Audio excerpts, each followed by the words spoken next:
नमस्कार स्टूडेंट्स, कैसे हैं आप सभी।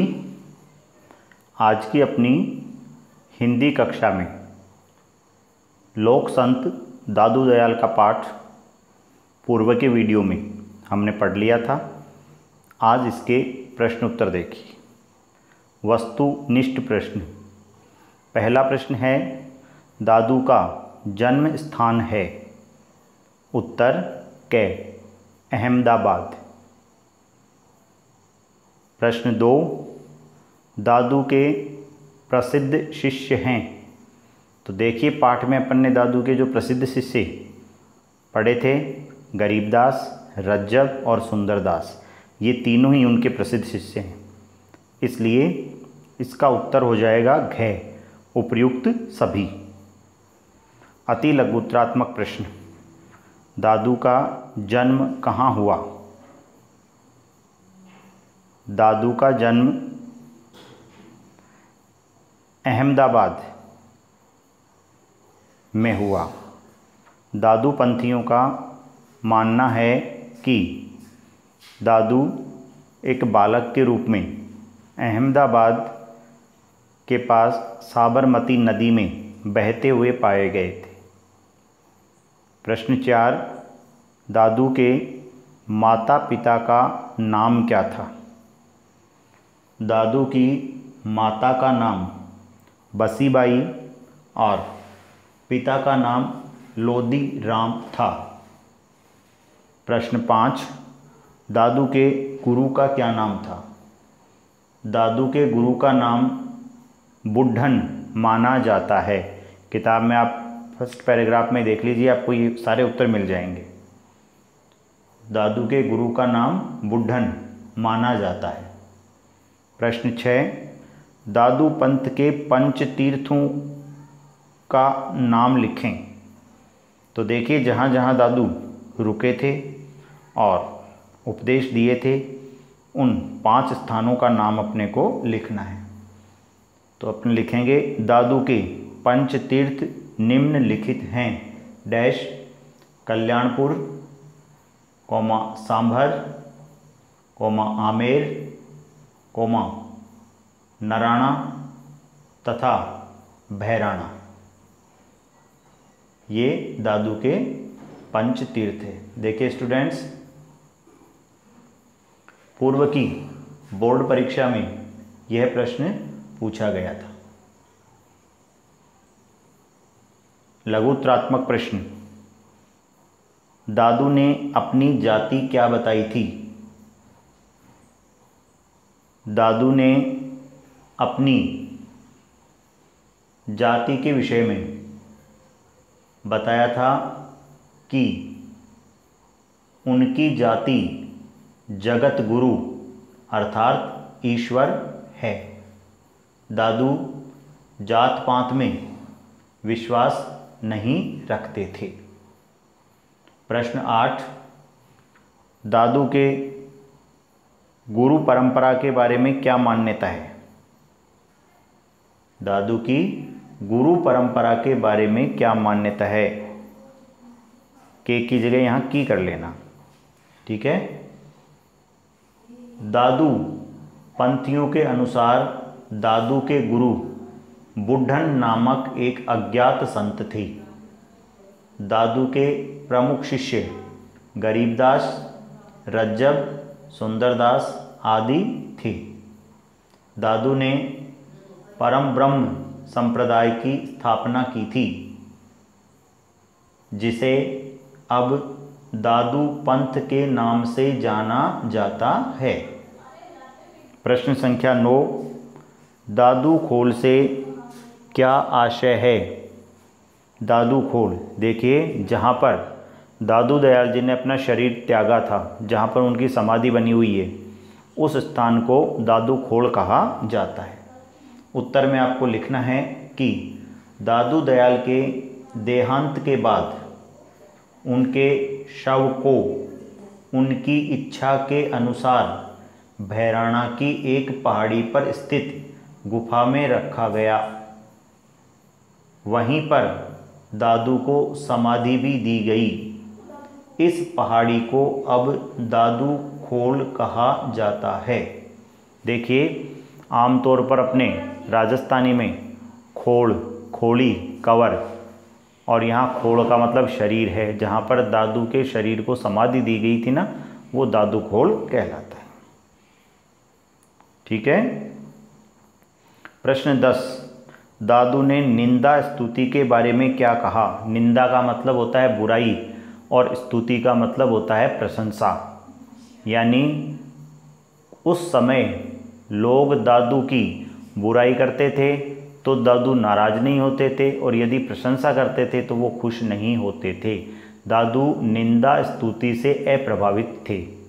देखिए, इसका उत्तर क्या लिखना है अपने को। दादू ने अपने शिष्यों को दूसरों की बुराई न करने की सीख दी। उनके अनुसार जिस व्यक्ति के हृदय में राम का निवास नहीं होता है, वही व्यक्ति दूसरों की बुराई करता है। उन्होंने कहा कि निंदा और प्रशंसा दोनों को एक भाव से ग्रहण करना चाहिए। एक भाव से ग्रहण करना चाहिए। देखिए स्टूडेंट्स, अब आ गए आपके निबंधात्मक प्रश्न। दादू ने अपने शिष्यों को क्या शिक्षा दी? तो देखिए, मुख्य रूप से दादू ने जो लोगों को शिक्षा दी, एक तो वो जाति पाति में विश्वास नहीं रखते थे, तो उन्होंने अपने शिष्यों को भी यही कहा, भाई जात पात में भेदभाव नहीं करना चाहिए। ठीक है। और साथ ही साथ यदि कोई आपकी बुराई करता है या कोई आपकी प्रशंसा करता है तो आप उस चीज़ से अप्रभावित रहें। न तो बुराई करने पर बुरा माने और न आपकी प्रशंसा करने पर आप खुश हो। ठीक है। तो ये दो चीज़ें हैं। अब अपने को उत्तर में इसमें क्या लिखना है कि दादू ने अपने शिष्यों को अनेक हितकारी शिक्षा ये दी। उन्होंने जात पात के आधार पर मनुष्यों में भेद न करने और अपने पराये के भाव से दूर रहने की शिक्षा दी है। उन्होंने अपने शिष्यों और अपने अनुयायियों को संतोष के साथ जीवन यापन करने की शिक्षा दी।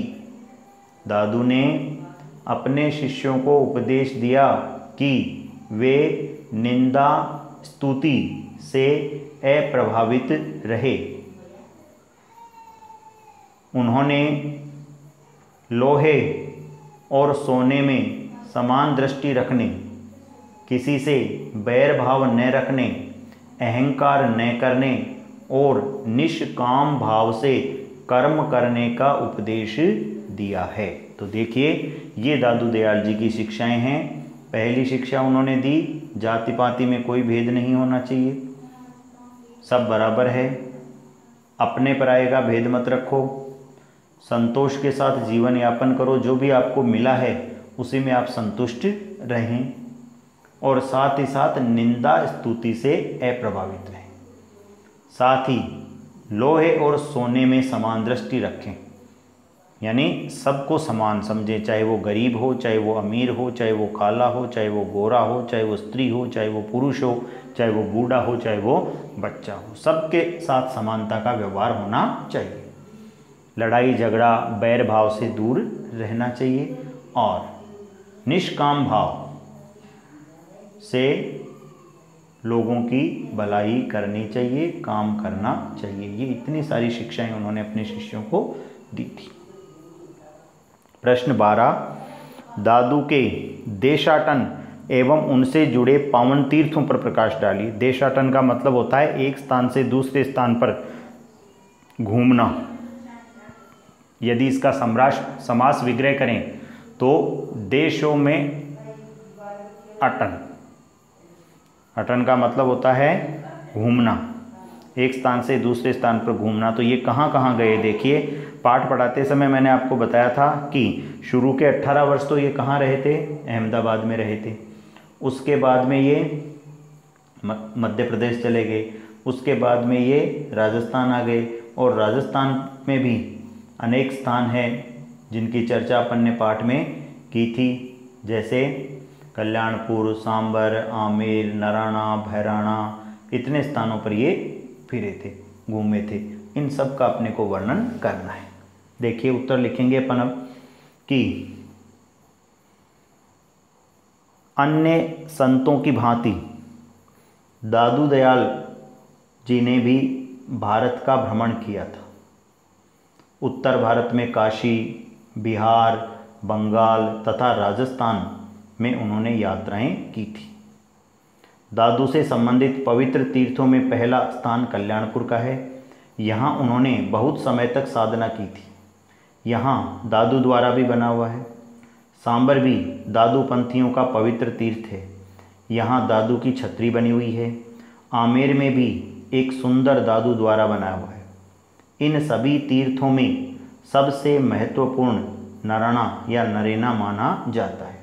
यहाँ खेजड़े का वह वृक्ष आज भी है जहाँ पर दादू बैठा करते थे। यहाँ एक भजनशाला जहाँ पर वो भजन करते थे, भगवान का नाम लेते थे, तथा एक विशाल मंदिर भी बना हुआ है। यहाँ का दादू द्वारा सबसे प्रमुख माना जाता है। भैराना में दादू की समाधि है। इस स्थान को दादू खोड़ कहा जाता है। इस प्रकार कल्याणपुर, सांभर, आमेर, नराना, भैराना दादू पंथ के पंच तीर्थ माने जाते हैं। तो स्टूडेंट्स, ये आपके 12 प्रश्न कंप्लीट हैं जो आप अपनी नोटबुक में करेंगे। अगले वीडियो में अगला जो पाठ है वो अपन पढ़ेंगे। जितना काम आपको करवाया जाता है उसमें कोई जल्दबाजी नहीं करनी है। आराम से जैसे भी आपको समय मिले उसके अनुसार आप अपना काम कंप्लीट रखें। कभी भी आपकी नोटबुक स्कूल में मंगवा कर चेक की जा सकती है, इसलिए हमेशा अपना काम पूरा रखें। यदि समझने में कहीं कोई दिक्कत है, समस्या है, समझ में नहीं आता है, तो आप बेझिझक पूछ सकते हैं फ़ोन करके, या व्हाट्सएप पर मैसेज के द्वारा भी आप पूछ सकते हैं। धन्यवाद।